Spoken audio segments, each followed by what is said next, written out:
discussion of John Schanzer's new book, A State of Failure, Yasser, Arafat, Mahmoud Abbas, and the Unmaking of the Palestinian State. A great stocking stuffer if you're looking for one in this season.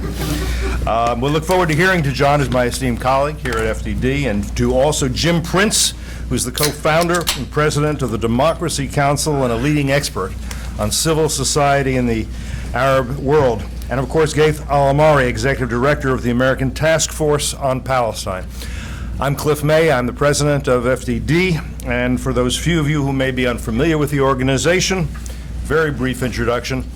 FDD's mission begins with principles. We focus on research and policy development, and we endeavor to achieve real progress.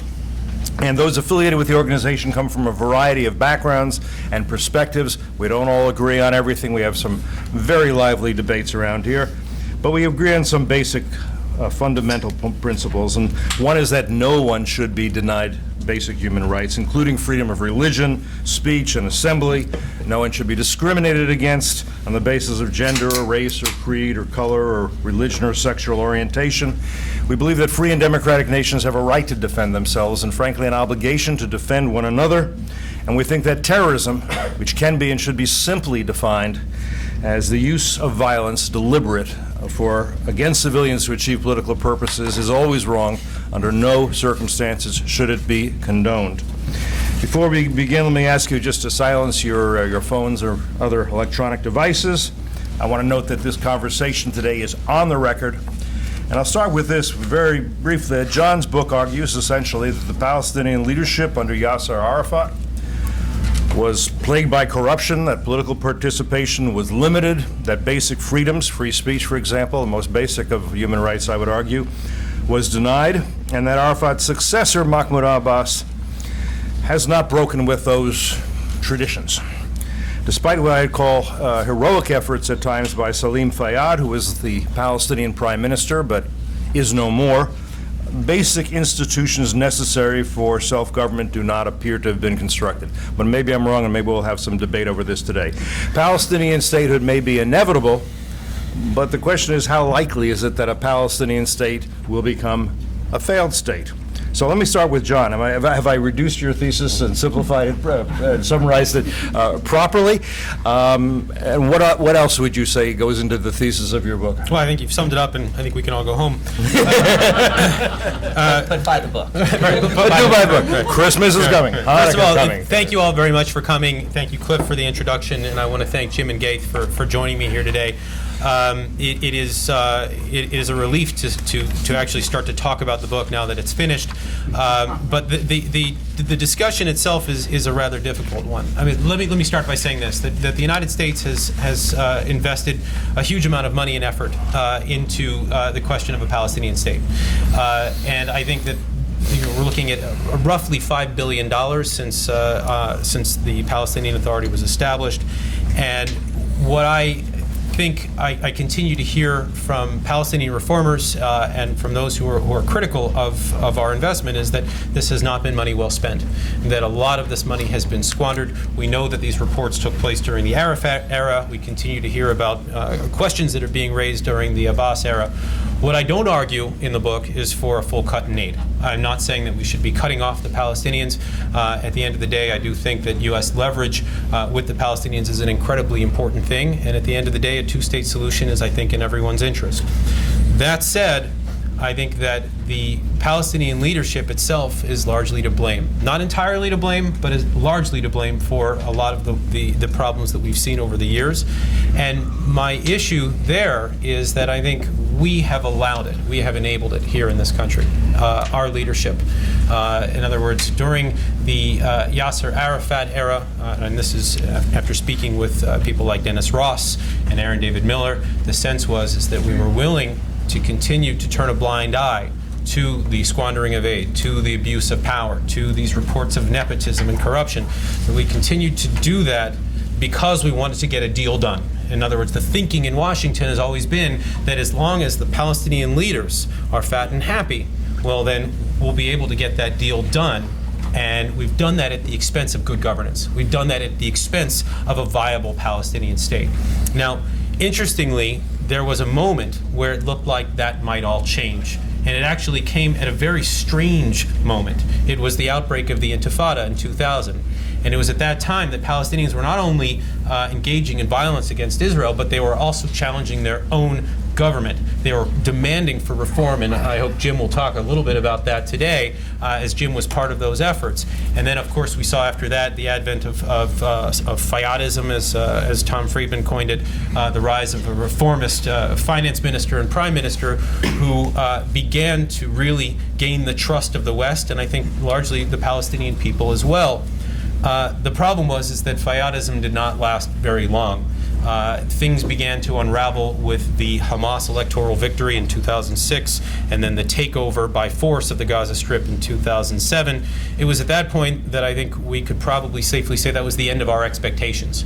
Rather than asking Mahmoud Abbas to make the changes necessary to help create a viable Palestinian state, one that had functioning institutions and political institutions, economic viability, what we ended up doing instead is we just asked him to hold on for dear life.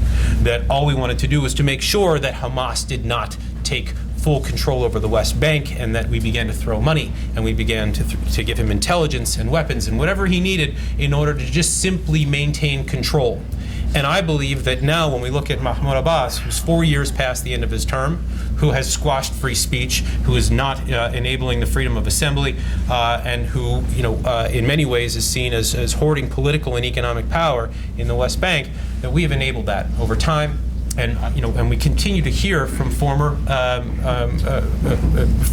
government officials that this has been the deal, that we continue to enable the leadership at the expense of the Palestinian people and at the expense of a Palestinian state.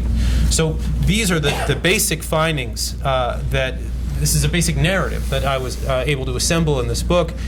It's not an easy subject, but at the end of the day, I do think that there are reforms that can be made with the assistance of the United States, with the urging and prodding of the United States. And as we look right now, as the United States is shepherding along this Kerry initiative, where our goal, again, is a two-state solution, the question is, will we learn these lessons and finally begin to hold the Palestinians to a certain standard to ensure that we don't just simply have a state, but actually one that is successful, that can live side by side with Israel. That, in essence, is what I try to explore in this book. I'm going to go to Jim next, if I may. And Jim, you feel free to take exception to anything you've heard you disagree with, because we like debate around here. We encourage it.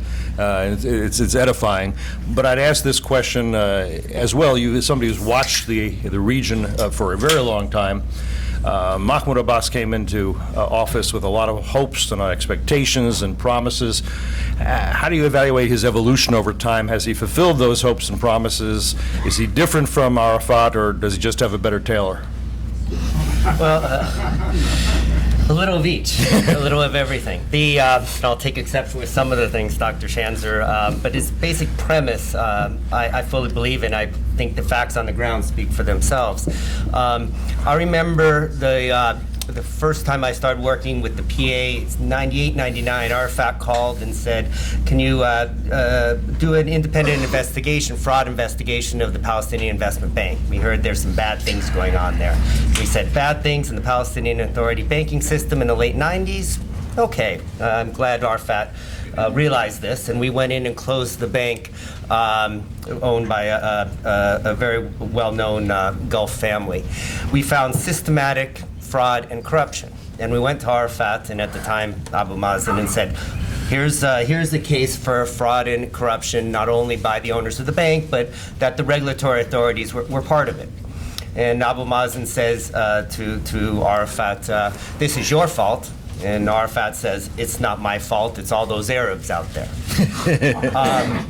Since then, the banking system and other institutions, there's been quite a bit of reforms.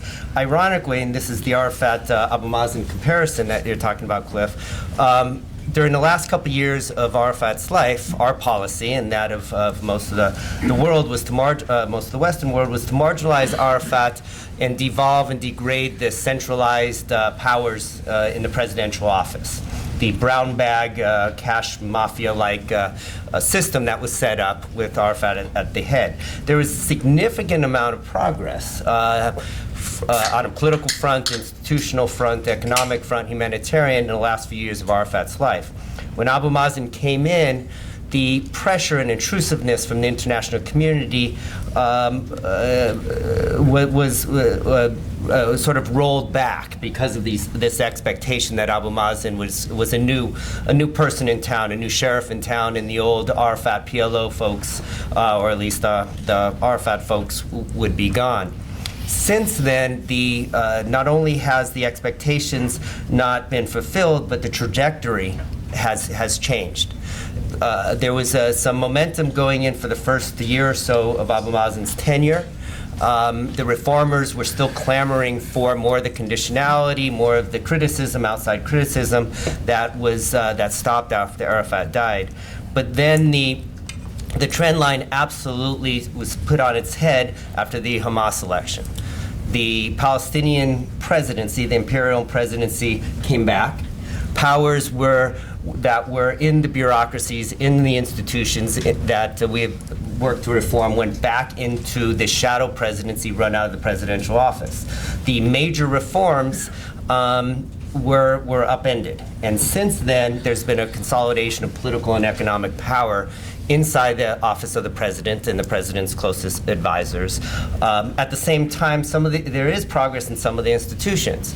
And I liken it to work we did or looked at maybe the systems in a Ba'ath party in Iraq or even in Syria, where some of the institutions were functioning and sophisticated, but without political and economic space. There was no democracy, and the angst in the population increased, and that's the situation we find it today.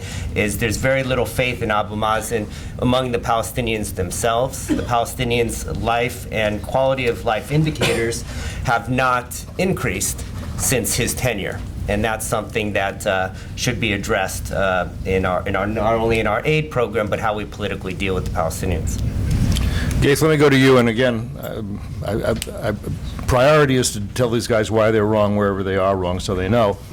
But secondarily, I would say, John used the phrase Fayyadism. Talk a little bit about, does that phrase have real meaning? Is there really an ideology of Fayyadism? Is it simply transparency and good government, or does it mean something more than that? And if it does, are there Palestinians increasingly looking at that as an ideology they want to embrace? First of all, thank you for having me here. I am a lawyer by training, so I feel a compulsion to start with a couple of caveats. So here we are. First of all, as long as you're not billing hourly. That's fine. I'm here in this panel for a number of reasons. First is I actually believe, I'm a believer in a two-state solution. And I know that Jonathan is a believer in a two-state solution, and the book, if you read it, is a case for the two-state solution. I think there is need for dialogue, even if we come at it from different perspectives.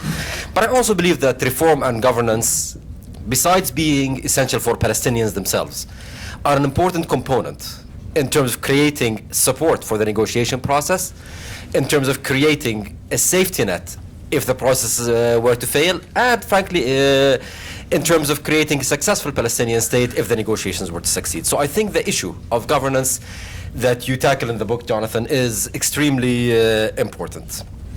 And I believe in U.S. leadership. Ultimately, the world will only act in a concerted way if there is leadership, and leadership can only come from the United States. So, to Fayyad, is there Fayyadism? Is it an ideology? Yes, it is. It is in many ways. In a most fundamental way, it's an ideology about Palestinian identity. I mean, I used to be a Palestinian official, and we, I think, internalized the identity of victims in some ways. We would come often and complain about what everyone else has done to us, often rightly so, what the Israelis and the occupation have done, what, etc., etc. We never really took responsibility in terms of what we should do for ourselves. Here comes someone like Fayyad who says, you know what, life is unfair, deal with it. We still have some space that we can actually do things for ourselves. That's one critical component. The other critical component is the understanding that peace and statehood is beyond simply reaching the macro diplomatic agreement. It is inevitable. It is ultimately the only way to do it.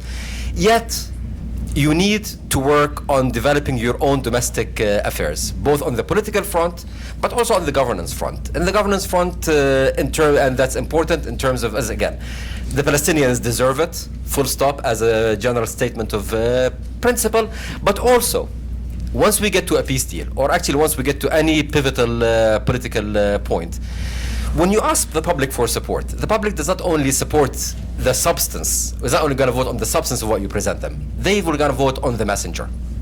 And therefore, building a degree of credibility for the PA and a sense of connectivity between the public and their governing and political institutions is key in creating a healthy political environment. I think the lesson that he has learned, and I think many of us have learned, is when in the 90s under Arafat, we put all of our political credibility. I was working in that system at that point, in the negotiations and in foreign policy. When that collapsed, post-Camp David, we reached a dead end. We had nothing else to revert to create public buy-in. This was very clear in the elections when Hamas won, where they did not run on a platform of we're going to use terrorism, but rather on a platform of reform and good governance, and they won. So there was a sense that this is essential, that component is essential at all the various levels and all the various challenges that are facing the Palestinian polity. Ghaith, let me just follow up on this. And Fayyad, as I mentioned, is no longer in the government. Mm-hmm. Is that because Fayyadism is not acceptable to Abbas, or is it because the two men on a personal level can't get along? No, actually, it's a combination of many things. In many ways, I think those of us who supported and who absorbed Fayyad early on, we expected and we predicted that not Abbas per se, but rather the Fatah establishment, the old Fatah party establishment, which has of course benefited from everything that was happening in the 90s under Arafat, there will be pushback from that. And of course, why not? He is there to hit them where it really matters in terms of their corruption, nepotism, patronage, and all of these things. So that we expected, and that I think he he planned for, and of course that is a large extent what happened. We saw it in many different ways at very different levels from within Fatah. What was less expected, to be honest, was the lack of political support that his project and approach got from the United States and Israel, where many of us felt that this was there's a natural affinity between that line of thinking and the values that this country at least stands for. I think in many ways it was seen as a technical project, secondary to the negotiations, at best a CBM, confidence building measure kind of issue, but less as a political project that has importance and utility in its own right. I think this was most obvious when the Palestinians went to the UN and the impulse here to punish the Palestinians. What was very ironic in this whole exercise was by cutting off aid, which was the way that the thrust of things were going, we ended up undermining the one thing that was going positively at that time. Again, we failed to see the inherent value in that, and put it as subsidiary of the higher diplomacy and the higher politics, and so it was inevitable at that point. As he put it himself, Fayyad, he has become an ATM that is broken. He could not deliver the fundamental issue that he promised, which is to improve governance and improve responsiveness to public need. Jim, I'm going to give you a two-part question. The first part is maybe simple enough. There are negotiations going on between the Israelis and the Palestinians. Currently, do you have an update on where those are and whether or not those are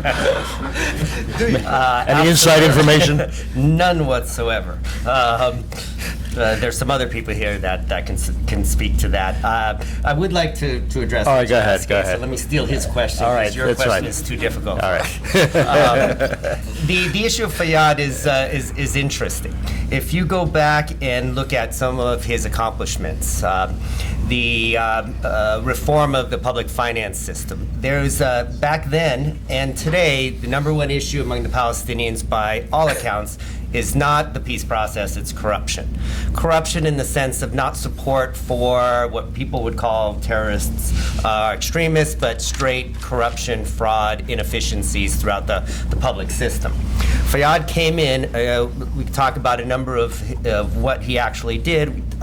One high-profile program was the Palestinian Investment Fund, which still exists today. I helped design it and go around and populate it. And when Salam Fayyad ran it, it very quickly affected most Palestinians. From a political standpoint, it was a tremendous campaign event. It touched Palestinians within weeks of launch. It put $700 million back in the budget, but more importantly to the Palestinians, it stopped a lot of the fraud and corruption, the 20% that Arafat was known for, the brown bags that went from every gas station, every falafel stand, insurance companies, any new private enterprise that started after the establishment of the Palestinian Authority. Arafat got 20% from his friends and 10% from his close friends. The PIF stopped that to a degree of $1 billion plus. It stopped smuggling. It stopped price of gas and petroleum products in a 2-week time period went down 30%. Every Palestinian knew that. So Fayyadism is in Friedman's world, that reform affected people and affected people positively. When Abu Mazen politically was able to take over the PIF, and this is where the second part of your question of was it a failure of Fayyadism or failure of politics, Fayyad is a lousy politician. And he lost the battle to Abu Mazen. Abu Mazen took over and took credit for a lot of Fayyadist activities, including the Palestinian Investment Fund. And now the Palestinian Investment Fund is, to most of the population, a tool of corruption. They call it, most of the Palestinians, if you walk through Gaza or outside Hebron or Jericho, they'll call the PIF the pocket of Yasser Abbas or the Abbas family. So he lost the war, and because of that, the positives that he was affecting on society, a large part of them were rolled back.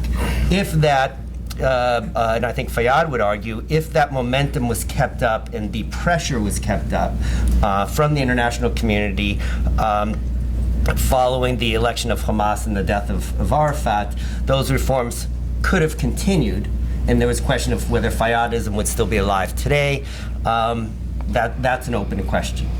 I'm going to let Ghaith respond before I go to Jonathan. Since you're encouraging us to take issue, I'm going to take issue with you, Jim. On two fronts. First of all, actually, I disagree. I think for the Palestinians, still the most important political issue is the issue of independence. Negotiations is a tool, but the issue of independence is important. The reason I bring it up in this context is one of the biggest issues that Fayyad and other reformers have dealt with is how do you couch what you're doing in terms of domestic governance and improvement in terms that actually speak to the people's desire towards independence. And I think this was the most complicated piece, particularly when it came not only to the governance reform, but the security reform, which is another big chunk of what was going on. So I think in that regard, rather than trying to create which is more important, a priority list, I think how do you integrate the two, and how do you make sure that as you go for the higher diplomacy, you do not forget governance, and as you do governance, you have rewards in terms of movement towards independence. The second issue is less with Jim, to be honest, but I'm happy to talk about Fayyad. I'm happy to talk about him for hours. I admire the man tremendously. Yet I think it's a mistake to think of Fayyad as a lone voice. I think Fayyad represents what he stands for. He's the most visible, but he stands for something that many of us who were there also believed in. The need for the Palestinians to start taking matters into their own hands when it comes to their own lives. I think this is something that I've seen more and more among younger generations. And my biggest concern now, to be honest, is if the political space continues to be closed, as it has been for a while, many of these people, and I know some of them, are just going to give up.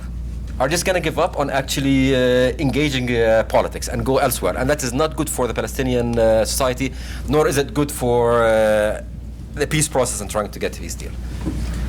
John, we've been talking mainly about the West Bank really here. Jim mentioned Gaza, mostly about the Palestinian Authority and Fatah. Talk about Hamas, which is an important part of this equation. If you had a Palestinian state, theoretically, Gaza would be part of it, and Hamas would be part of it. Sure. First, let me just say this. When we talk about Fayyad, I think I should probably make it very clear. He is very much the protagonist in my book. When we talk about what the problem is, he was the answer, or at least in many ways he was. And I think Jim's right. You can't look at him alone. He was a voice for reform, but I think that what we want to do, and this is one of the things that I talk about in the final chapter, is helping to identify others like him, to prevent the brain drain, and to find other reformists who can perhaps help advance this idea of cleaner governance and reform inside the Palestinian Authority.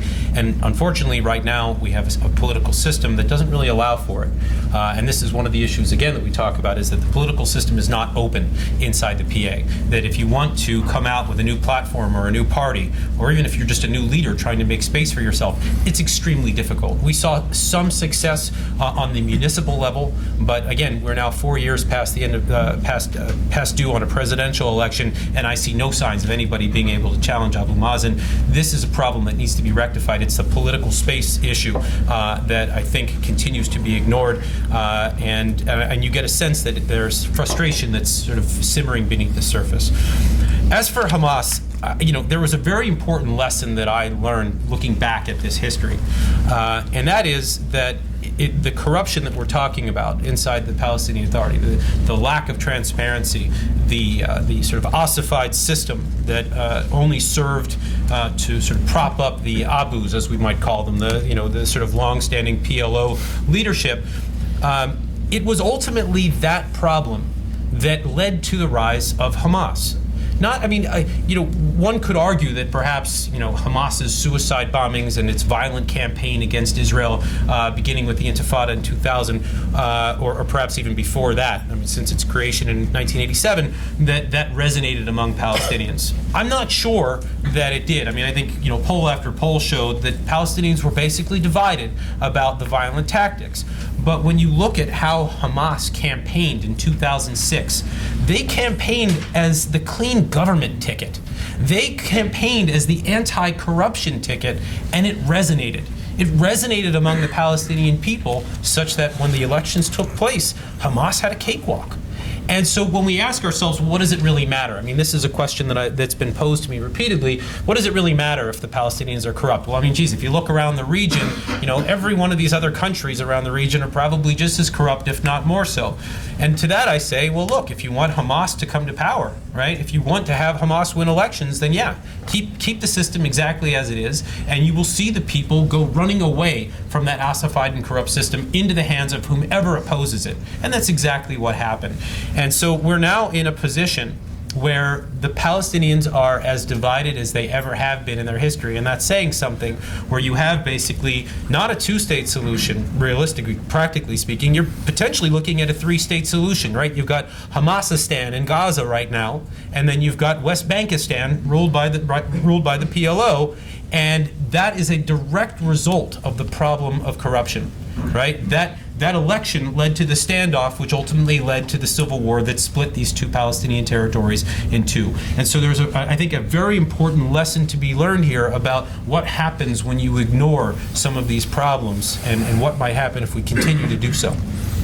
Go ahead, Jim. I'm having trouble disagreeing with Jonathan. Work on it. For a good liberal two-state pro-Palestinian, I'm having a hard time disagreeing. But going back to the 2006 elections, and this is sort of the lessons learned, and you raise some of these issues in your book that really should be taken to heart. Having spent time in Gaza in 2006 before the election, and then today, going back and how they would prepare for an election now, it's pretty much the same. I was in a very awkward situation, and that majority of Hamas campaign materials quoted reports I wrote about corruption in the PA, and, where Arafat had money and all those things that came out at that time. Good job. When there was a positive momentum after that. But if you talk to Hamas today, what they would run on would be largely those same messages with different players. Things have changed quite a bit. Instead of Arafat taking pictures of Arafat taking money from local gas stations that were some of the campaign materials in 2006, they would have Fatah officials in or Palestinian Investment Fund officials or Abbas's family taking money from schools and from international assistance programs. The message would be the same, that is your life better off now or then. It's a tried and true campaign slogan around the world. And today Hamas is still talking about those issues, and that's what they would run on in an election or in an attempt to derail a national referendum on a final status agreement. They may have trouble convincing the Palestinian public, that a final status agreement is not preferable, but they would go after the people that helped negotiate it, and they would try to taint them the same way they tainted Fatah in 2006. Okay, good. I think Hamas might try to do that. I think they will fail miserably this time, not because the PA has improved that much, even though, of course, they can point out to the reforms that were done, as long as we preserve these reforms. But Hamas itself has been engaged in such massive corruption and such massive bad governance. I mean, look at Ismail Haniya's son going to Qatar for fertility treatment, coming back with a contract to build a stadium. Things of this sort. People... Sounds like the treatment was effective. Worked. Gotta say, But I mean, I think, so in that regard, I don't think that Hamas is in a much better situation right now. And I'm not happy about that. I'm happy that Hamas is in a better situation, but I think what we have right now, between Hamas's failure, abject failure to govern at every level, and the continued inability of the PA to rally a degree of excitement within the public, you have drift. You look at the political, the opinion polls of Palestinians over the last few years, you will see an increasing lack of belief by Palestinians in everything political. Whether it's Hamas, whether it's Fatah, whether it's the PA, whether it's the PLO, whether it's the negotiations, most recently it's the two-state solution, and that is not healthy for a polity. That is the recipe for fragility. And I'm afraid right now, if there's a shock to the system, and the shock can be either positive or negative, that the system might not be cohesive enough to actually survive it. You've all said in the last few minutes what would happen were there to be elections. Well, there were elections once, but for the moment it appears to have been one man, one time, one vote, one time. Why have there not been elections again? Why is Abbas in the ninth year of a four-year term, and the legislature is in the eighth year of a four-year term? Why not stage elections again and test that? I mean, personally, I would say for two reasons. The first reason is political. There is no political logic right now for any of the big players to engage in elections. Fatah is comfortably ensconced in the West Bank, and Hamas will never take over there. And Hamas is safely ensconced in Gaza, and short of an Israeli reoccupation of Gaza, which is not going to happen, there is no immediate way to get rid of them. So why would either of them actually go for a election where they know that they're unpopular, where they know that they're going to allow the other player to come in? So that's kind of one part of it. The political logic right now is you don't go for election. But there's a deeper issue, an issue that I think we failed to deal with in the 06, was it 06, elections, and we still have been unable to deal with right now, which is defining what are the basic paradigm, what is the basic rules of the game for participating in the Palestinian political life, legitimate political life. I think back in 06, we have failed by allowing Hamas to run with a platform that goes paradigmatically opposite what the PA stands for. Remember, the elections of the PA are a product of Oslo, two-state solution, etc., etc.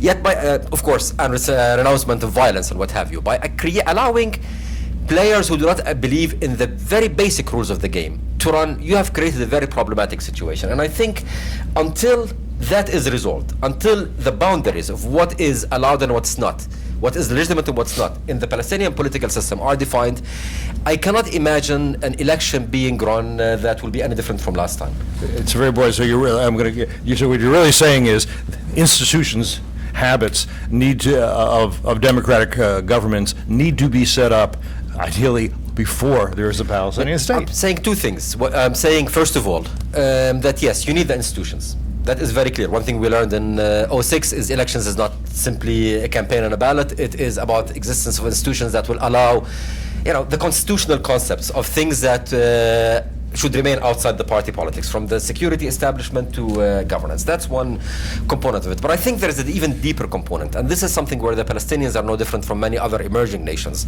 You have two irreconcilable narratives of defining what Palestinian is. You have the PLO talking about the two-state solution, talking about reaching that using peaceful means, and creating a secular Palestinian state. You talk about, you look at Hamas talking about a one-state solution, translate destroying Israel, using violence to create a theocracy. I just don't see how these will meet. I mean, by the way, Palestinians are not the first to face these problems. We face it in this country, we call it the Civil War. They face it in Israel, they called it the Al-Talayna, in Jordan, etc., etc., etc. And until that is resolved, and that can only be resolved by one of the basic messages being getting more traction, I just do not see the stability that you need for that. I'm going to just press you a little bit because I think it's interesting and ask you this. Is what you're saying that if tomorrow, just imagine the two sides in the negotiations were to say, okay, we got a deal here, we got a border. You're saying that the Palestinians are not really ready for a state because they don't have these institutions yet. And what's more, if political logic says no elections now, political logic wouldn't change just because you have a recognized state. No, I mean, I think, by the way, I think that peace deal is a game changer. A peace deal will be the platform for a complete transformation of the Palestinian polity, and it will, I think, in that case, it's going to be very hard to resist a referendum, which is really ultimately an election. Maybe Hamas will choose not to hold it in Gaza, but Hamas will be on the defensive at that point. At that point, this is where I personally, I would love to go back to Palestine at that point and try to, and run the campaign pushing this, because I would love to see how Hamas is going to campaign against independence. That will be an easy one. But what will emerge from that, the Palestinian state that will emerge, which I think frankly will be as legitimate and has the right to exist as every other state in the region, might not be the most democratic one. And unless we end up with the institutions of democracy, it will be hard to push it. One point though, one of the difficulties of developing a vibrant Palestinian polity is the inherent structural built-in limitation by the occupation. They are logistical at some level, but they are also political at another level. As I mentioned earlier, right now, in my view, the issue of independence is the paramount issue for most Palestinians that colors how they see every other debate. And therefore, we're talking about Fayyad. Fayyad was trying to push his reform and governance as a political platform, which had some traction, but still, he felt that he needed to couch it all in independence-related terms. That's why he talked about economy and institution building as a form of sumud, what's sumud? Steadfastness, thank you. And therefore, I think you remove the occupation component of things, there will be more of a space for a domestic Palestinian debate. Yet, if we do not push the institutions early on, again, experience shows that once things start gelling, it's going to be more difficult to actually fix them post-independence, but not impossible. I'm going to ask one or two more questions, then I'll go to you, so just catch my eye, and so I know you want to ask a question, and then there'll be somebody with a microphone who will come to you. Let's take the counter hypothetical, which is that the negotiations totally fall apart tomorrow. A third intifada? Well, I mean, it's actually an interesting moment because, as you probably all know, we've heard reports of polonium poisoning of Yasser Arafat. That the reports just came out yesterday, indicating that in fact the former president was poisoned, and obviously there is. I think there's going to be at least some talk of unrest. In other words, the fingers are automatically going to be pointed at the Israelis because it was obvious, after all, the Israelis that had the Muqata compound surrounded back in 2004 before his death, and that Arafat was besieged for, what was it, more than a year. But there's also another interesting question that comes out of this these polonium reports. Polonium is, it's an extremely small molecule that you have to basically put into someone's food, right, in order to poison them. And so that means that someone in the Muqata compound would have been responsible for doing so. And so now you've got this potential for what we would call palace intrigue of who did this, who wanted to do this, to basically kill the George Washington of the Palestinian people. And so there is obviously this question of a potential for an intifada, maybe sparked by this, maybe sparked by the failure of a peace process, and I think there's a real risk of that. But I think underlying all of that is also this question, and I've raised this before, it's a question of whether you could also possibly have what I would call an intrafada, right? In other words, and by the way, this is something that has happened on multiple occasions. Every time there has been an uprising against Israel, it has backfired against the Palestinians. We saw it in 1987, we saw it again in 2000, where initially it's attacks against Israel, but then you begin to see the clans and the families and the tribes start to fight each other. You begin to see the various factions, whether it's Hamas and Fatah, fighting each other. And so right now, with the system as ossified and brittle as it is, with the simmering discontent over the way that the Palestinian Authority has been run, I would not be surprised to see some internal discord as well. And so that is, I think, yet another risk that we see with the either maybe some sort of an uprising that comes from this Polonium report, or God forbid, a failed peace process.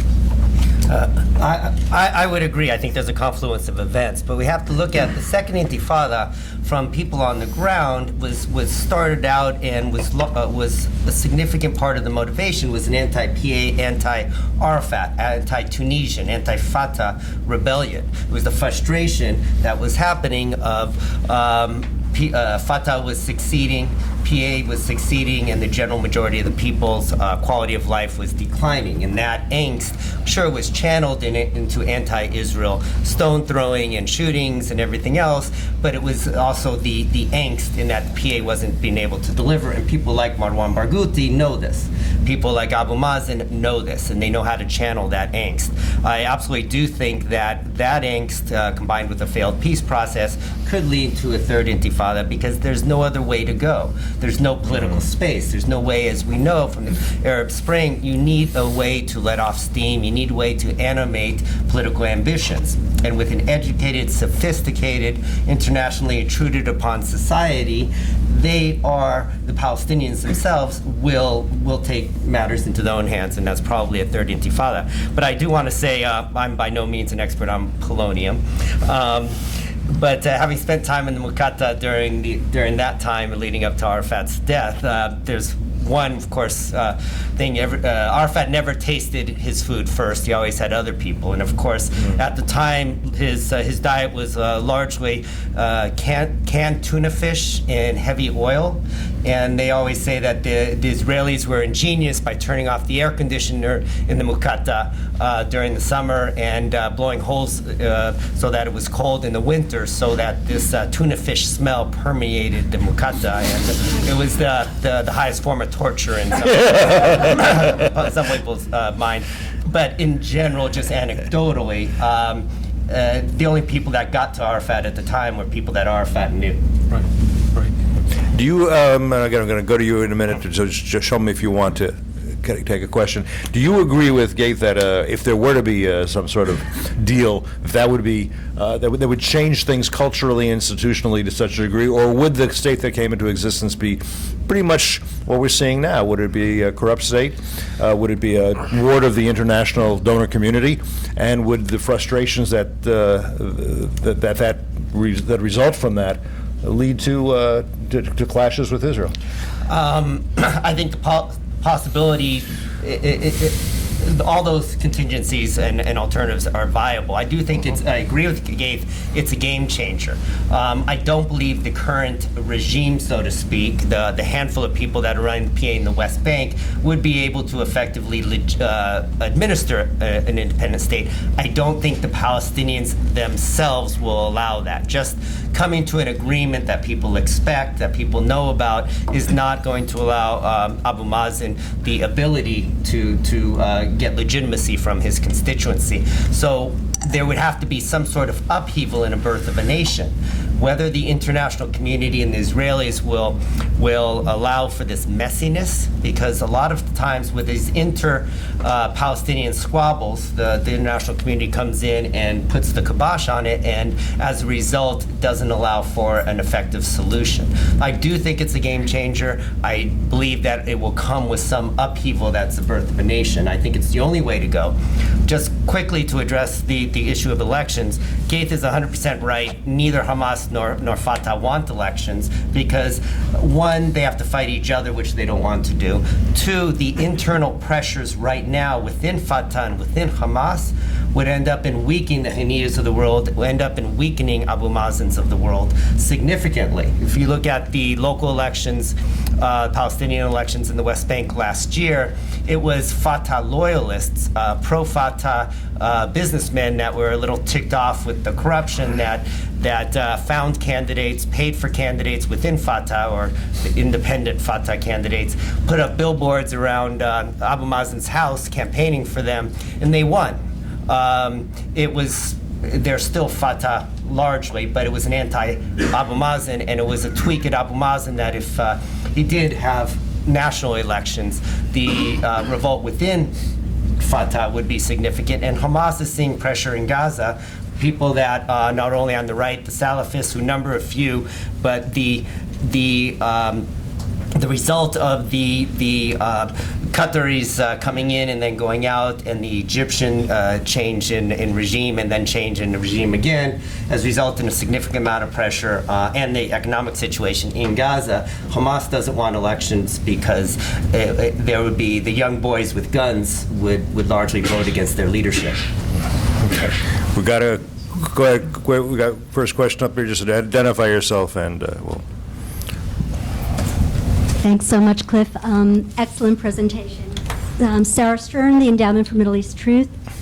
You spent a great deal of time focusing on the idea of financial corruption, but I'd like to submit that there is another kind of corruption that is perhaps even more corrosive and pernicious, and that is the corruption of the hearts and minds.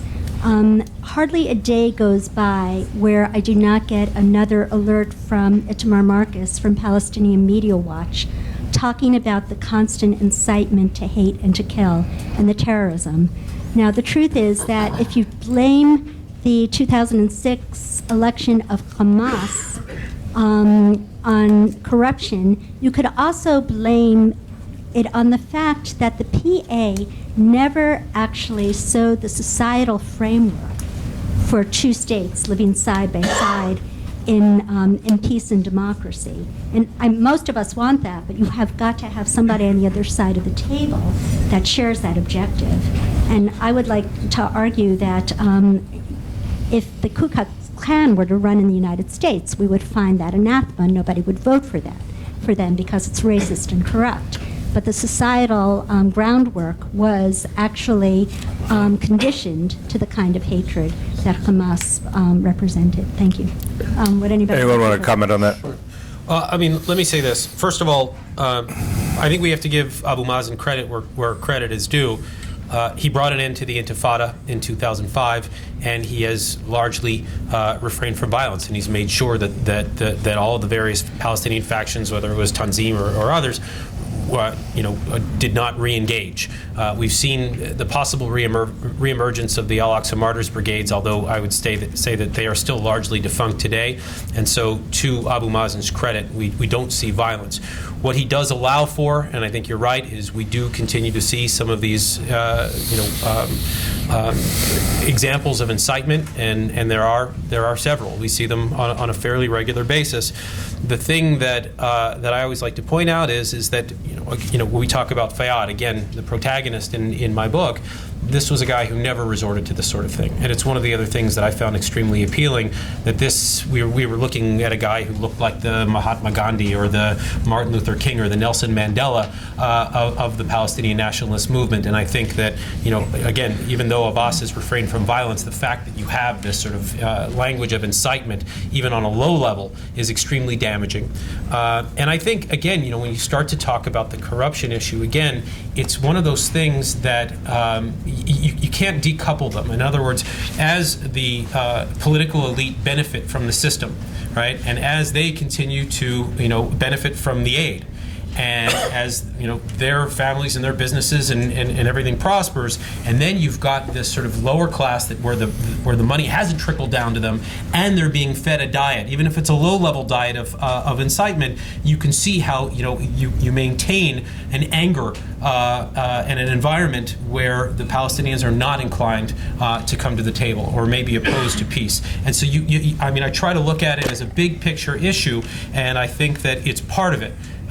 And it's a very cynical cycle that we look at here, and it's one that has to change. Okay, right here. There, and then back there, and to Alan. I'm Dan Pollock from the Zionist Organization of America. I want to thank you, Jonathan. I'm sure it's going to be a great book. I haven't read it yet, but I will. You made some reference in the comments you made at the beginning about the American role in complicity for not really holding the Palestinians to the level that might require them to change. And I guess I would argue that the Europeans and Americans together have made this possible, the situation that you all describe. And the question I have for any of the panelists, particularly Ghaith maybe, is there ever a time when we, the United States, ought to look at the likely outcome of the Palestinian government to be and come to a different conclusion about what is in America's national interest about the establishment of that state, if in fact it doesn't meet the high expectations and that all of us would like if there were to be a Palestinian state. But if in fact the most likely outcome, as we've seen from the failure of the moderates to gain traction, is in fact a state that is likely to be pretty anti-American maybe, and in the long run, not really a democracy. I just do not see in any conceivable scenario the U.S. dropping the two-state solution as a foreign policy objective. I mean, I don't see it. It took a long time to get there, and it is so entrenched within and it's informed so many of our other policies. I don't see that at all. But you do raise, though, a very important question. I mean, I would add another thing that, to be honest, even if, and it's not something that I would desire, but even if a Palestinian state is created that it does not meet all of our expectations, without naming names, we do interact with other governments in the region that also do not meet some of our standards. There are national security interests and regional interests that have to compete with some of our other values. But all of that said, you do raise a very important point, which is the point of what influence do we have as a country that's not only financially supporting the peace process, but politically shepherding it, and politically, paying a significant diplomatic, military, etc. price for shepherding it. What say do we have in terms of some of the developments within the Palestinian society to ensure that the state that emerges is one that is friendly to our interests in this country? And I would say on this one, there's a lot of work that needs to be done still. I think a very important thing, and I think this is a lesson we've learned from the Arab Spring, generally speaking, is we have to stand for some of the principles that we believe in. Good governance, democracy, freedom of expression, some of these issues, even when it's not the easiest thing to do, we have to stand with that. I don't think that we should go and give anyone a bear hug, any particular person, but we should definitely ensure that any behavior by Palestinian leaders or other leaders that closes the political space is opposed very clearly and very vocally from the United States. This is the kind of role that A, will help us actually create that space, but B, even if we are not 100% successful, at least our image as a country in the region would be in a much different place than it was, say, after the events of Egypt or elsewhere, where we're seen to have failed to push for these values. Let me just add this, and I agree with what Ghaith just said. I think, to be sure, the EU and the US have been complicit, turning a blind eye in many cases. And again, I mentioned Dennis Ross, Aaron David Miller. Aaron actually, when he talked about this idea of entering into a transactional relationship as opposed to a transformational one, that's one that's a line that has always stuck with me. That we have decided that we are willing to forego certain demands that even are good for the Palestinians over the long run, as long as we're able to try to pursue this dream of getting that two-state solution done. And so it's just about getting it done as opposed to thinking about this. But let me also just say this, and I mentioned this as well in the book. It's not just the U.S. and the EU. It's also Israel. I mean, we need to make sure that that's also noted. There's a book by a guy by the name of Uzrat Lev, who some of us have met here, where it's only available in Hebrew right now, but where he documents Israelis who were in bed with the Palestinians and who were part of this corruption racket. And as I hear it today, this is not something that's stopped. I don't have specific examples, but I continue to hear that the Israelis are also part of this process as well. And so when we talk about trying to help create a viable Palestinian state, this is something that needs to be a multilateral effort, and that will also have to include the Israelis as well as the United States. It's about holding all of this to a higher standard, and I think it's just something that we haven't done today. Go ahead. May I just add to that? Absolutely. The situation in West Bank and Gaza today is facilitated by the Israelis. For every two corrupt Palestinians, there's one corrupt Israeli. It's a difference of the worth of the shekel and the cost of living increase. If you go into, we spent years going in and looking at the monopolies and the corruption and how the presidential office works. And you have to have Israeli complicity. I'm not necessarily saying the government, although the government is involved in it. But even today, goods going into Gaza, if you go to the border, the corruption between the Israeli and the Palestinian trucking companies on who and what gets into Gaza and when it gets into Gaza is truly amazing. You see them on the cell phones. You go from one side of Carney to the other side, and long lines of tomatoes would be spoiling, and some other things are candy or some other items are getting through, and you wonder why, and then you talk to them, I had to pay it, and they have this tremendous Hawala system between Israeli and Palestinians transferring of cash. When Israelis and Palestinians get together and do business, they collaborate very, very well, and that goes till today. It was even definitely under Arafat, but it goes today. But going to the premise of your question, without a doubt, the Palestinian public is probably one of the most pro-West in the Arab world, the general public. Not talking leadership, not talking incitement materials and that sort of thing. General public in Gaza and West Bank. It is an extremely intruded upon economy and political world and social world. You know, people speak English. They look to the United States culturally, politically. Hamas will cite the American models and have American educated people throughout. The question, and this is something from a political theorist standpoint, political development, what have we learned from the Arab world? The incitement that comes from the leadership eventually will resonate with the population.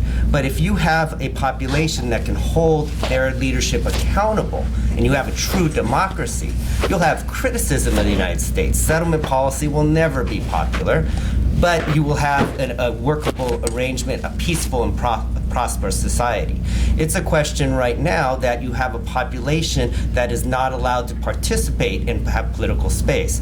So for the final status agreement, for the majority of the Palestinians, it's not where to draw the borders, although that obviously is important, but it's how it's going to be implemented, because they did not get a lot of satisfaction from Oslo, did not get a lot of satisfaction from the Paris protocols. But if you allow the population to participate, no doubt you'll have more of a capitalist, more of an open economy, and more of an open political system, because that's the Palestinian culture.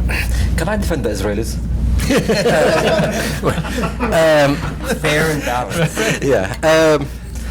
Okay, I mean, while I do agree with you, and we know some of these big figures that were part of creating some of these rackets, and there are some policy issues, decisions by Israel that were not particularly positive yet, there are locations in the Israeli establishment, and significant locations, the most obvious to my mind being the IDF, but there are elsewhere, where you have Israelis and Israeli individuals and institutions who understand the importance of what the Palestinians were doing in terms of institution building, and where helped create the space for that, and we're pushing for the political leadership to create even more space for that. I mean, the cooperation between the Israeli military and more recently intelligence community and the Palestinian security forces, once the Palestinian security forces have been reformed and recreated in a rational, professional way, is unbelievable, to the extent that you have the IDF being one of the most rational, helpful proponents of Palestinian interests in the Israeli establishment. Why do I bring this up? I bring it up because I think we have to identify these partnerships, ones that are beyond expedience but are more about actually fundamentally working with one another with parity, and we have to first of all support them, support creating the space for them, and insulate them from the inevitable political meddling that we will see. And this is true on the Palestinian side as it is on the Israeli side. We need to insulate and allow space for these experiments to grow, and this is something that only the U.S. can do, actually. Towards the back there, Alan, I think is, yeah.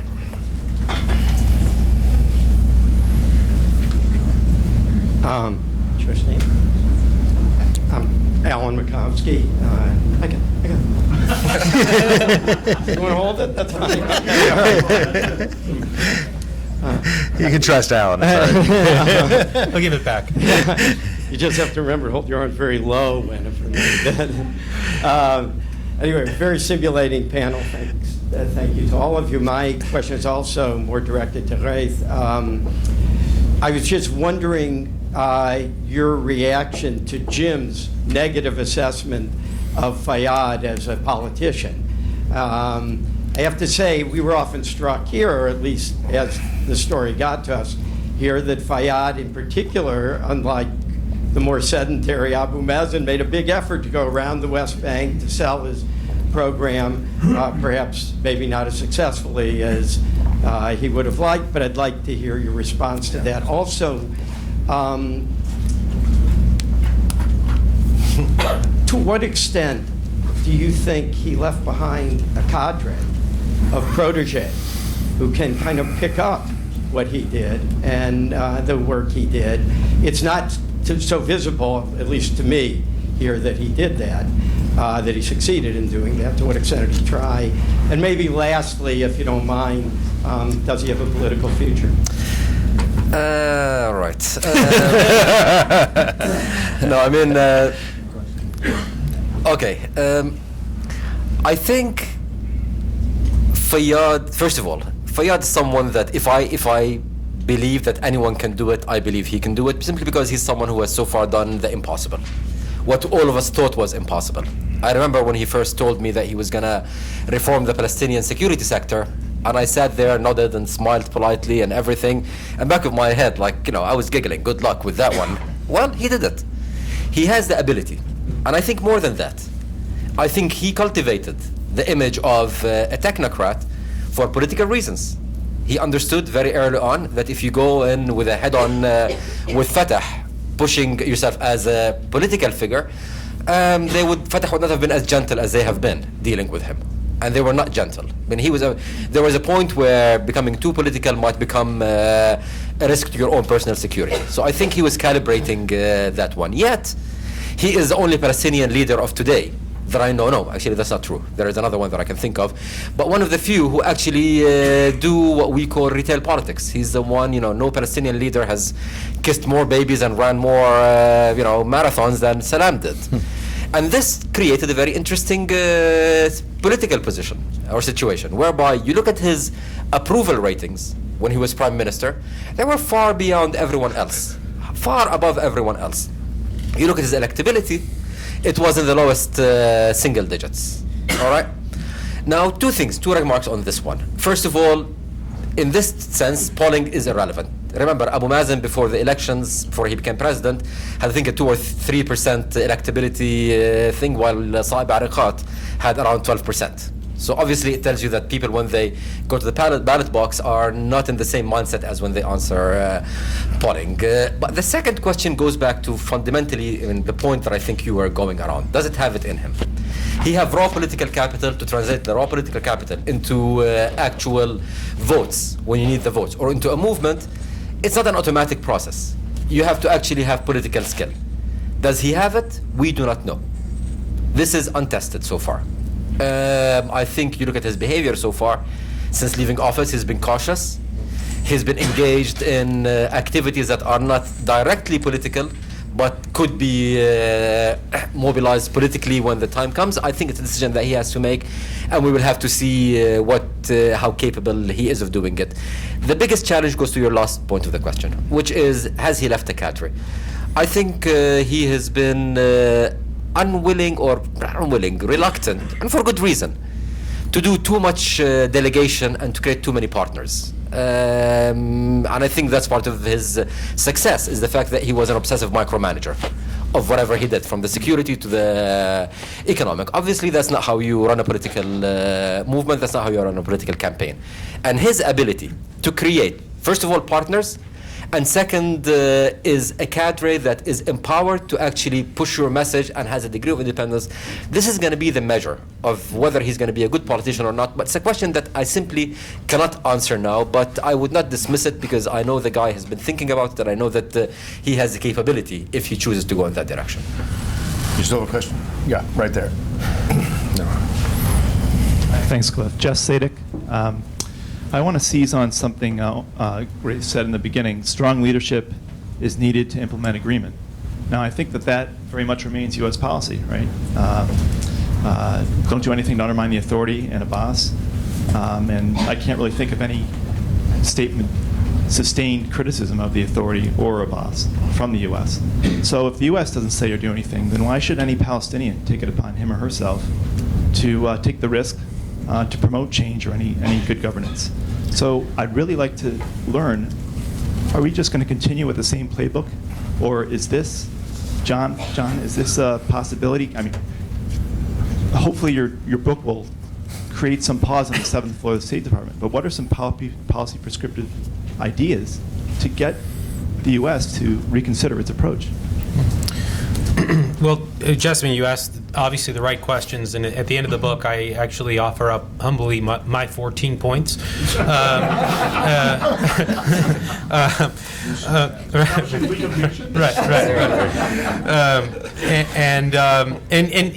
what we talk about is, I mean, a couple of things. I mean, first of all, I think we need to decouple the peace process from the economic issues, right? I mean, in other words, you need to pursue, and you need to actually go after corruption. To paraphrase Ben-Gurion, you need to go after corruption as if there's no peace process, and pursue the peace process as if there's no corruption. That is a core component of what I recommend.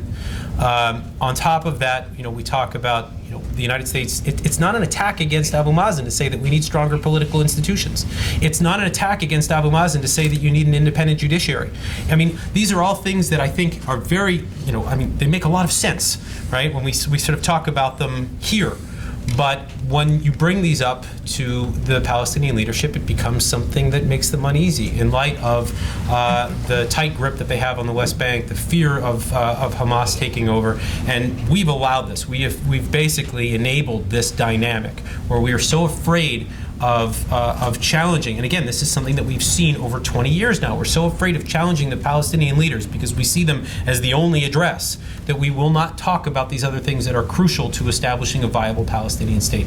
I don't see, I mean, let me put it this way. I think there is a sense of wanting to listen, and I think that's terrific. The question is, can we begin to implement some of that?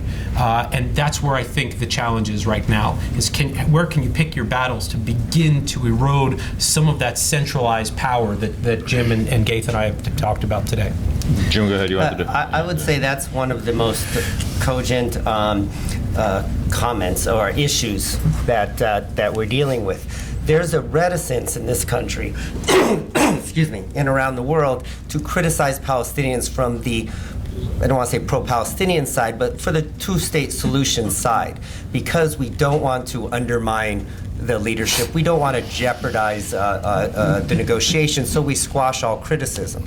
If you sit in the Palestinian cabinet meetings, especially during the Salam Fayyad days, the first time, second time, third time, and there are proposals to do good stuff like a real public administration should do. And the comment comes back from the old folks who say, well, we can't do that because we're not hearing a lot of complaints from Washington about that, or the Europeans or the Arabs aren't complaining about that. I can't sell it locally. When the criticism for the Palestinian Authority and the insistence on reform waned after the death of Arafat, many Palestinians were disappointed. Sophisticated Palestinians that wanted that criticism to justify doing the right thing. When we went in and established the Palestinian Investment Fund, I looked at 170 enterprises, Palestinians, bowling alleys in the Brooklyn Bridge, Swiss bank accounts, falafel stands in Gaza. Palestinians came forth and said, hey, I don't want this criticism. Here's the corruption that we're doing. And there's a belief by the Palestinian leadership they can't do anything without criticism from the West pushing for it. It's a self-flagellation that they can't do anything for themselves. So let's help them. When Fayyad would constantly pass messages to Washington and to Jerusalem saying, don't say nice things about me. Say I'm not doing enough. So that when I go into negotiations with Abu Mazen or back then Arafat or either one, right up until the end of his term, he would say, don't say nice things about me. Tell me what we should be doing if we're going to be a responsible public administration leading to an independent state. Fascinating. Go ahead, Ghaith. If I may take this opportunity to also just put something clearly on the record, yes, we're critical of Abbas and some of his governance issues, but I think there is no doubt in my mind about two things about the man. He is a partner for peace. I worked for him for many years, and I would not have worked for him as long as I did if I did not believe that he strongly, independently, deeply believed in peace. And he's a believer in nonviolence. And that is also a very important point. I mean, going to your first question to, I think, John, is what's new from Arafat to Abu Mazen is this fundamental belief that violence is not only not helpful, but actually intrinsically wrong. So I think this is important to put in the record, and I think the U.S. did the right thing, and Secretary Kerry did the right thing by engaging Abbas. The question is, how do you calibrate the messages that you send to him? If we approach the issue of institution building and governance as we're doing this to undermine you, a la Arafat time, of course he's going to fight it. If you approach it with the degree of tough love, we're doing this because it's actually good for you and it's good for us and it's good for the process that we're all engaged in, we might have higher traction, but we should push back when we push a little bit when we get the pushback from the Palestinians on this one issue. For me, it's a question not of using this to kind of batter the Palestinians in the head, but how do you use it most constructively with a person who is fundamentally a partner to some of our strategic objectives to push some of these reforms and changes that ultimately are going to end up good for everyone. Let's go to David. David right here, and then we'll go back there. Hi there, David Weinberg, Foundation for Defense of Democracies. As a political scientist, my tendency is to play down anything in the legal field, understandably, right?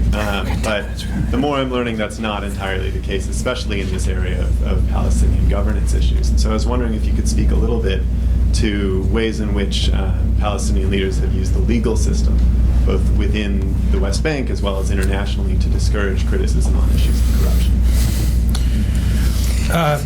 You know something about that, Jonathan? I know a little bit. I mean, let me put it this way. First of all, talking about these issues is not exactly welcome. Certainly not in the West Bank, but also not abroad. So, on a local level, if you criticize Mahmoud Abbas for corruption, and we've seen this, they've been able to use the legal system to arrest people for criticizing the president on Facebook, for example. And we've seen, for example, other media outlets shut down because they had maybe a moderate view of Hamas and see them as a legitimate player within the Palestinian system. And listen, I would take issue with that as well, but I think there are probably other ways of dealing with it rather than going in and shutting down an entire media outlet. And I document this in one chapter specifically. And then, without getting into too much detail, if you try to challenge the Palestinian leadership abroad, you can also face legal challenges, and that's exactly what happened to me. I was sued last year for documenting the wealth of Mahmoud Abbas's son, Yasser Abbas, and raising uncomfortable questions, and so he sued me and Foreign Policy magazine for $20 million, which would just mean I'd have to sell a house up in the Hamptons or something. But the bottom line is that this is a regime that is not comfortable with taking criticism. This is a regime that is willing to go on the counteroffensive when these questions are posed. And quite frankly, it's one of the reasons that prompted me to want to put together this book. It became very clear to me that if they're fighting this narrative so hard, it must mean that there's some kernel of truth to it. And the more I dug, the more I found, and the more I found, and the more I published, the more I found that there are other Palestinians who are willing to talk about this, and I was able to put together a narrative that had never been cobbled together before. And so I think it is crucial. I think it is going to be something that Palestinians will need to struggle with. The question is, will we help them? Will the Israelis help them, and will they help themselves? If I may, the issue of independent judiciary or lack thereof in West Bank and Gaza is an area and a sector that the donors should pay heaps more attention to. It is a big, big issue. There's the joke that there's arbitration and training programs, but the judges don't hear court cases, and if they do hear court cases, somebody from the presidential compound calls up and changes it. And there are quite a number of presidential advisors sitting in the Muqatta who regularly intervene in the court system on a daily basis. In Gaza, one of the most popular changes since Hamas took over is the police are now involved in civil dispute conflict resolution on a day-to-day level. When you don't have access to the courts, you have not only political disputes and human rights and civil rights, but you also have civil disputes. And whereas the police under Arafat era or in the West Bank are viewed as a tool of the government, in Gaza the police to a large extent will sit in your house and they'll have a little hearing, and they'll make a decision, and people will respect it. It's not an effective judiciary, but the point is there is a tremendous need, and a viable state has to have an independent judiciary. And if you poll Palestinians, that's right of return is a big issue. Their day-to-day lives, is very important as well. I think I saw one other question there. Go ahead. Shoshana Bryan, Jewish Policy Center. I'm stuck on one point. I hear a suggestion that the United States should apply tough love or should set a standard or should do something to encourage changes in the Palestinian Authority. That is, first of all, counter to U.S. policy, which always has been to strengthen Abu Mazen. Strengthening comes in two directions: money for the government and money for the military.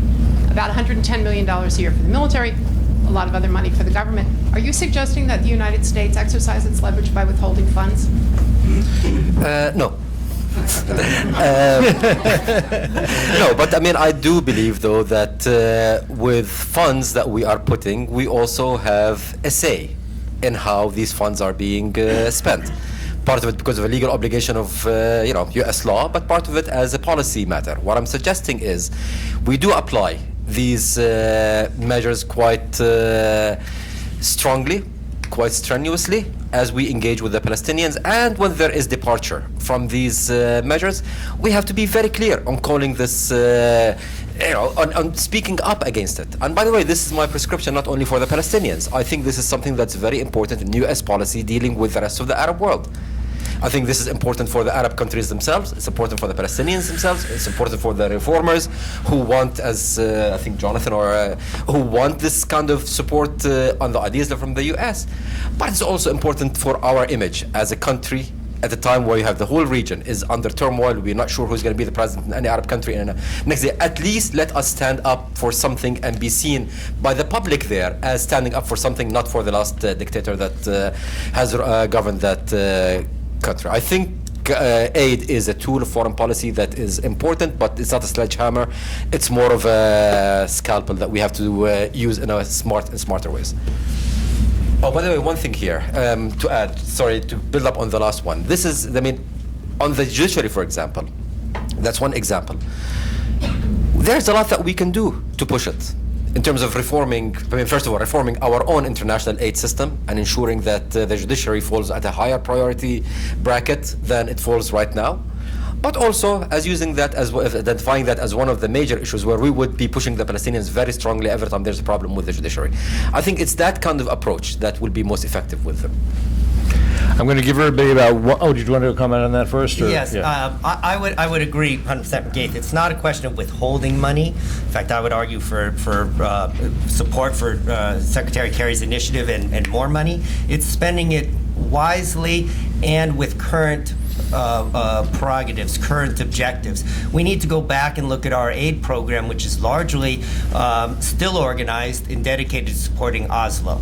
It's not necessarily conducive to supporting to building a foundation for an independent state. Having been part of some of those aid programs, when we ignore the corruption because we want to get money to certain people, whenever there's a new initiative announced by USAID or Western donors, it's in the Palestinians, they say 2 people benefit. The coffee shop talk is one, who the Abu Mazen loyalists who have a suitcase who will take the money over the bridge to Jordan. It's some of the monopolies and some of the big businessmen, and 2, the what they call the travel agents that go around all the peace conferences. That said, U.S. government is very, very good. We've done a lot on the humanitarian, the environmental, I would say anti-incitement. We have not done very well on economic and political development. We can be smarter, and it's not just spending money, not looking at general growth of the society, but actually who's getting the money. It's not just how many jobs, but are they durable jobs? Are they new jobs? The opportunity there.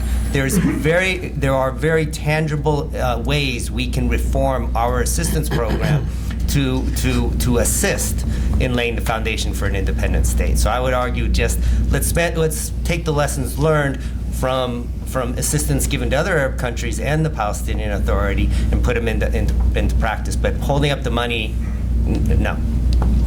I'm going to give you each 1 minute if you want to, and that's all the time we have to sum up. But I'll throw out this question, which you can address or ignore in your summing up. If Abu Mazen tomorrow were to walk across the street in Ramallah and get hit by a Mack truck, what would happen? Okay, I'm going to ignore the question. No, I'm going to ignore the question because for a reason. I mean, we can all speculate, and is it Marwan Barghouti or is it Marwan Barghouti? To me, that's actually not a satisfactory answer. The satisfactory answer right now is we don't know because there are no processes of creating new political leadership, and whenever new people emerge, they get pushed out. And this is something that we have to be very careful or very insistent on. But, my last message here is as I approach, again, I'm a believer personally that a 2-state solution is the highest for Palestinians right now. It's the most important objective. But I do believe that the issue of governance is intrinsically linked to a 2-state solution. And I will repeat what I said earlier. Good governance will support those who are negotiating today, will create traction for the ongoing negotiation process. Good governance, in case that there is a dead end in the negotiations, could serve as a platform for a less ambitious yet positive management approach to the problem, as opposed to complete collapse. And finally, good governance, once we have a Palestinian state, is going to be something that is essential for Palestinians themselves, essential for the success of a peace negotiation. And this is something, frankly, there are enough Palestinians out there who believe in this, who want to do the right thing. Our job in this country is to, again, smartly look and see how we use our resources and our leverage, not to individually support each one of them, that doesn't work, not to micromanage Palestinian politics, but to help create a political space for people like this to actually emerge. A combination of a smart macro peace process and a smart domestic engagement, I think, can create the recipe that we need to create a sustainable 2-state solution. Jim? Without talking about the means of affecting change in the Palestinian Authority, be it Mack truck or otherwise, let's say there was a change in leadership. I think that also could be an extremely positive, provided that the Israelis and the international community will allow for the Palestinian body politic to figure out what they want to do. figure out how they're going to reconcile internal disputes. If they would allow campaigning in forums like this to be in Gaza City and in Ramallah, I think it's a game changer, and it's very positive. Having Abu Mazen not appointed a successor is not necessarily a bad thing. If we're going to allow the process, the democratic process, to change. Just say sometimes Washington is not very patient in allowing democratic processes, and sometimes we prefer dictators to come in so we know who we're dealing with. You don't say. Go ahead, John Summer. Well, there's actually a very specific answer to your question, Cliff, and that is that if Abu Mazen were to not be able to rule tomorrow, at least according to the Palestinian Constitution, the next in line is actually the Speaker of Parliament, who is a member of Hamas. And this is the system that we have enabled over time. And what's remarkable to me is actually that very few people know this. Not many people have taken the time to look into it, and most people don't care. And what strikes me about that is the fact that when we talk about the Palestinian issue, right, we hear this across the board, that the Palestinian issue is the most important issue, it's the crux of everything in the Middle East, right? And yet, at the same time, no one, or not no one, but very few people bother to look into the system itself.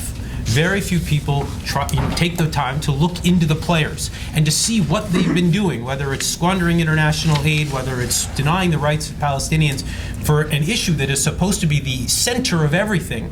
Why is it that we're not looking at this more? And so that's what I've tried to do in my book. Again, it raises some tough questions, hopefully provides a few answers, but as you can see, this is something that I think we will be wrestling with for quite some time. Can I ask you just to thank the panel for a lively discussion? And thank you all for coming. You're on our invitation list. We'll see you again.